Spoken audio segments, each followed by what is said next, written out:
મારી ચેનલ હસુ પટેલમાં આપનું સ્વાગત છે। આજે હું બનાવવાની છું ચણાના લોટવાળો ગુંદાનો સંભારો। આજે માર્કેટમાં ગુંદાની સીઝન આવી ગઈ છે, તો હવે ગુંદા ખૂબ જ સરસ ફ્રેશ મળે છે। મેં અહીં 250 ગ્રામ ગુંદા લીધા છે અને તેને ધોઈને સારી રીતે સાફ કરી લીધા છે। સૌપ્રથમ ગુંદાનો સંભારો બનાવવા માટે ગુંદામાં રહેલા ડાળખા અને કેપને દૂર કરી લેશું।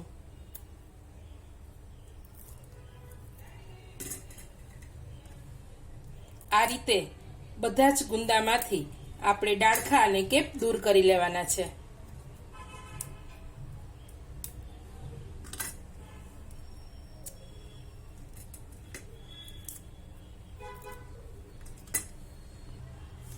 બધા જ ગુંદામાંથી ડાળખા અને તેની કેપ આપણે દૂર કરી દીધા છે। હવે ગુંદા ચીકાસવાળા હોય છે, આપણે તેના ઠળિયા છે તે દૂર કરી દેશું। દસ્તા વડે ગુંદાનો ઠળિયો આપણે આ રીતે દૂર કરી દેશું। અંદર ઠળિયા છે ચીકાસવાળા હોય છે, એટલા માટે એક વેસ્ટ ન્યૂઝપેપરનું પેજ લઈ અને ઠળિયા છે તે બધા એમાં ઉમેરીશું, જેથી કરીને આપણે ડસ્ટબિનમાં ઉમેરવા માટે સહેલું પડી જાય। આ રીતે ગુંદાને 2 ફાડા કરી લેવાના છે।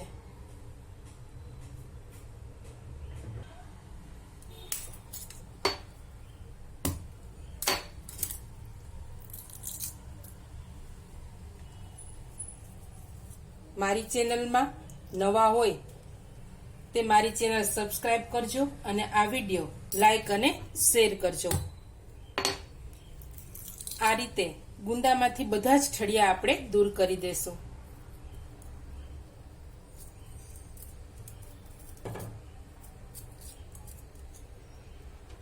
અને તેના ફાડા કરી લેશું। તો આ રીતે ગુંદામાંથી આપણે ઠળિયાને દૂર કરી અને ફાડા કરી લીધા છે। હવે તેમાં આપણે થોડું થોડું નિમક ભભરાવાનું છે।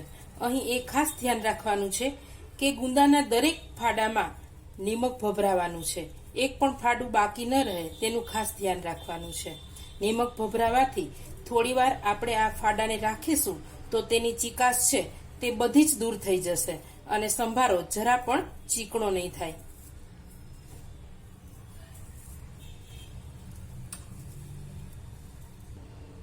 ગુંદાના ફાડામાં નિમક ભભરાવી દીધું છે, આપણે તેને 10 મિનિટ માટે રહેવા દેશું। ગુંદાના સંભારવામાં ઉમેરવા માટે એક નાની વાટકી ચણાનો લોટ લીધો છે અને તેને ગેસની સ્લો ફ્લેમ પર આપણે શેકી લેશું। લોટ શેકતી વખતે ગેસની ફ્લેમ છે તે સ્લો જ રાખવાની છે। લોટ દાજી જશે તો સંભારામાં તેમનો સ્વાદ સારો આવતો નથી।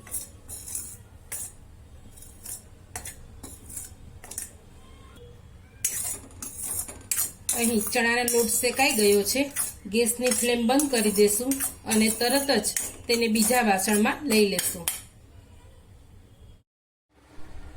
તો 10 મિનિટ થઈ ગઈ છે, આપણે ગુંદાના ફાડામાંથી આ રીતે બધી ચીકાશ છે તે દૂર કરી લેશું અને ફાડા આ રીતના ચોખ્ખા કરી લેશું।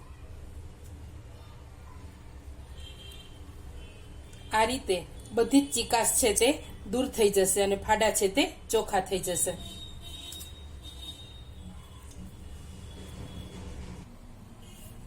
આ રીતે ગુંદાના ફાડામાંથી બધી જ ચીકાશ દૂર થઈ ગઈ છે।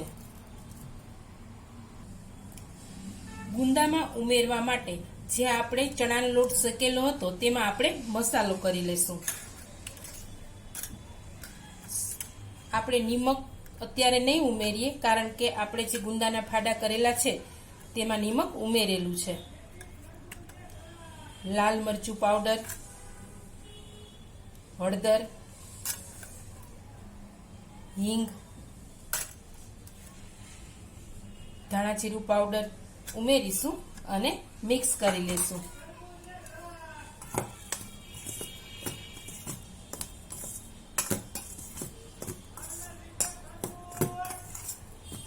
તો ગુંદાના સંભારામાં જે લોટ ઉમેરવાનો છે તેમાં આપણે મસાલો રેડી બની ગયો છે. ગુંદાનો સંભારો વઘારવા માટે મેં એક કડાઈમાં થોડુંક તેલને ગરમ થવા માટે મૂકી દીધું છે. તેલ ગરમ થઈ ગયું છે. તેલમાં મેથી ઉમેરીશું, રાઈ ઉમેરીશું, જીરું ઉમેરીશું અને થોડી હિંગ ઉમેરીશું. સંભારામાં મેથી ઉમેરવાથી સંભારાનો સ્વાદ ખૂબ જ સરસ આવે છે. બધી વસ્તુને સંતળાવા દેશું અને ગુંદા ઉમેરી દઈશું.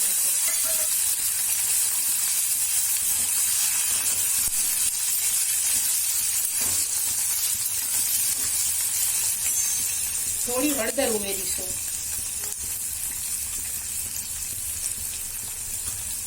સારી રીતે ચલાવી લેશું.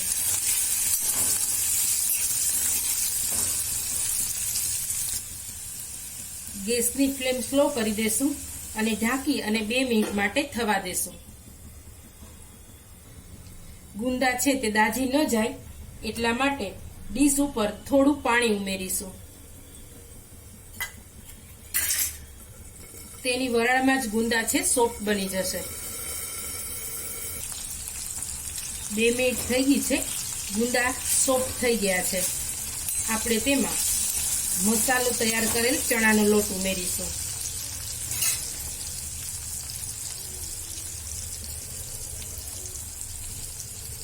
અને સારી રીતે ચલાવી લેશું.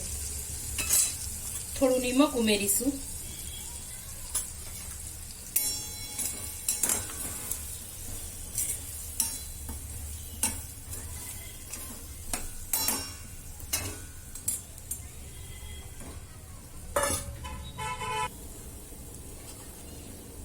થોડું લાલ મરચું પાવડર ઉમેરીને ચલાવી લેશું. ગેસની ફ્લેમ બંધ કરી દેશું. આપણો ગુંદાનો સંભારો બનીને તૈયાર થઈ ગયો છે.